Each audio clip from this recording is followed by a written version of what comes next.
Brought to you by TechnoSpark 20 series smartphones. I'm superhuman.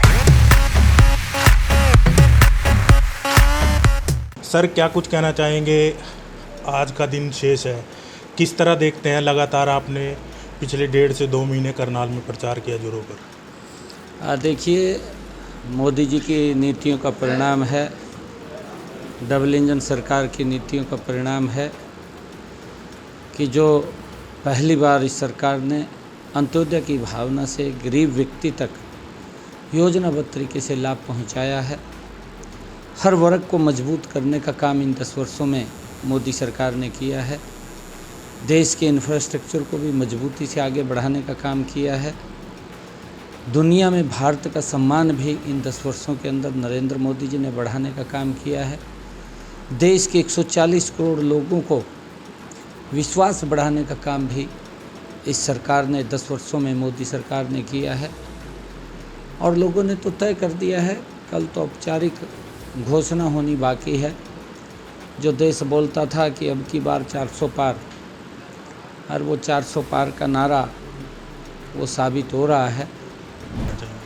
किसी प्रकार का कोई मुकाबला नहीं है। एक तरफा भारतीय जनता पार्टी 11 कमल के फूल खिला रही है, बड़े मैंडेट के साथ खिला रही है।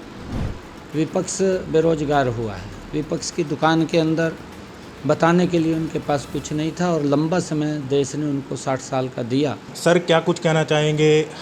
आज का दिन शेष है, किस तरह देखते हैं? लगातार आपने पिछले 1.5 से 2 महीने करनाल में प्रचार किया जोरों पर। देखिए, मोदी जी की नीतियों का परिणाम है, डबल इंजन सरकार की नीतियों का परिणाम है कि जो पहली बार इस सरकार ने अंत्योदय की भावना से गरीब व्यक्ति तक योजनाबद्ध तरीके से लाभ पहुंचाया है। हर वर्ग को मजबूत करने का काम इन 10 वर्षों में मोदी सरकार ने किया है। देश के इंफ्रास्ट्रक्चर को भी मजबूती से आगे बढ़ाने का काम किया है। दुनिया में भारत का सम्मान भी इन 10 वर्षों के अंदर नरेंद्र मोदी जी ने बढ़ाने का काम किया है। देश के 140 करोड़ लोगों को विश्वास बढ़ाने का काम भी इस सरकार ने 10 वर्षों में मोदी सरकार ने किया है। और लोगों ने तो तय कर दिया है, कल तो औपचारिक घोषणा होनी बाकी है। जो देश बोलता था कि अब की बार 400 पार, और वो 400 पार का नारा वो साबित हो रहा है। कल चुनाव परिणाम है और मैं सभी को बहुत बहुत शुभकामनाएं और बधाई देता हूं। हरियाणा के अंदर भी जो सिस्टम को सुदृढ़ किया है, मजबूत किया है, आदरणीय नरेंद्र मोदी जी के नेतृत्व में जिस प्रकार से नया भारत एक बना है, और उसी कड़ी में उनके नेतृत्व में एक विकसित हरियाणा बड़ी गति से बना है। और लोगों को जो सुविधाएं हैं वो उन तक पहुंचने का काम सरकार ने किया है। उसका परिणाम है कि 10 की 10 लोकसभा की सीटें और एक विधानसभा की सीट 11 कमल के फूल यहाँ से खिलेंगे, बड़े मैंडेट के साथ खिलेंगे। सर किस तरह देखते हैं? हालांकि एग्जिट पोल में एनडीए को बहुमत मिल रहा है, हालांकि नतीजे कल आने हैं, किस तरह देखते हैं?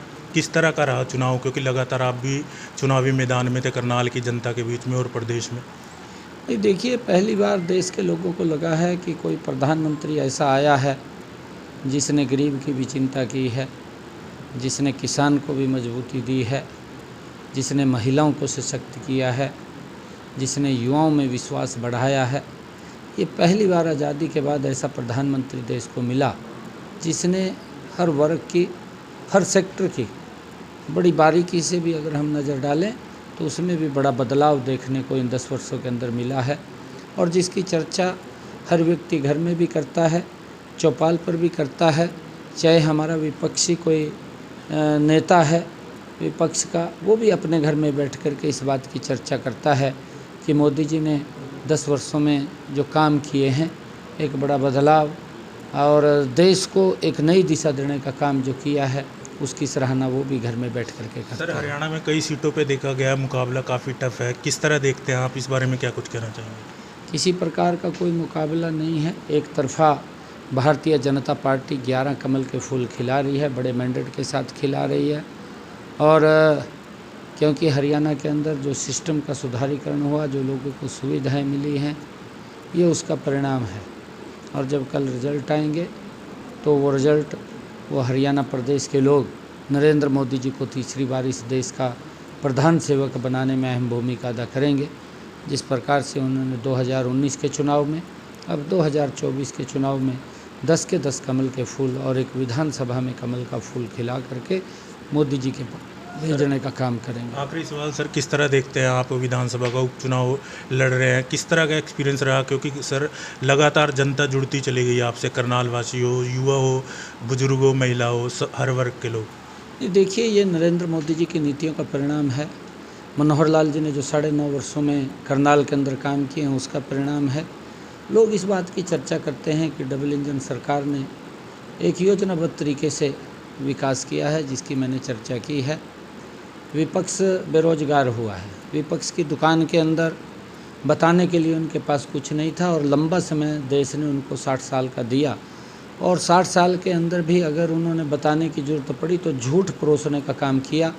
दुकान में से नफ़रत का सामान निकला, वो परोसने का काम किया, जिससे समाज के अंदर भाईचारा भी कमज़ोर हुआ है। भाईचारे को तोड़ने का प्रयास कांग्रेस के द्वारा किया गया और आपस में द्वेष उत्पन्न हो, इस प्रकार का सिस्टम कांग्रेस ने खड़ा करने की कोशिश की। परंतु देश के लोग सब देखते हैं, समझते हैं, उनकी बातों में आने वाले नहीं हैं और बड़े मैंडेट के साथ कमल के फूल खिलेंगे। हरियाणा का जो हमारा करनाल का उपचुनाव है, जिस प्रकार का कांग्रेस ने, भूपेंद्र सिंह हुड्डा ने और एसआर के ग्रुप है जो, उन्होंने जिस प्रकार का वातावरण प्रदेश में खड़ा किया था कि लोगों का विश्वास सरकार के खिलाफ है। कल जब चुनाव परिणाम विधानसभा के भी आएंगे तो उनको इस बात का जवाब मिलेगा कि हरियाणा की जनता पूर्ण रूप से भारतीय जनता पार्टी के साथ खड़ी है और आने वाले समय के अंदर भी बड़े मैंडेट के साथ तीसरी बार हरियाणा में नरेंद्र मोदी जी के नेतृत्व में सरकार बनेगी और हरियाणा प्रगति से और गति से आगे बढ़ेगा, ये कल साबित करने वाले हैं।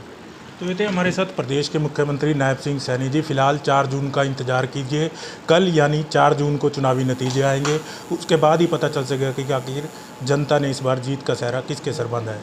करनाल से हरियाणा तक के लिए कमल की रिपोर्ट।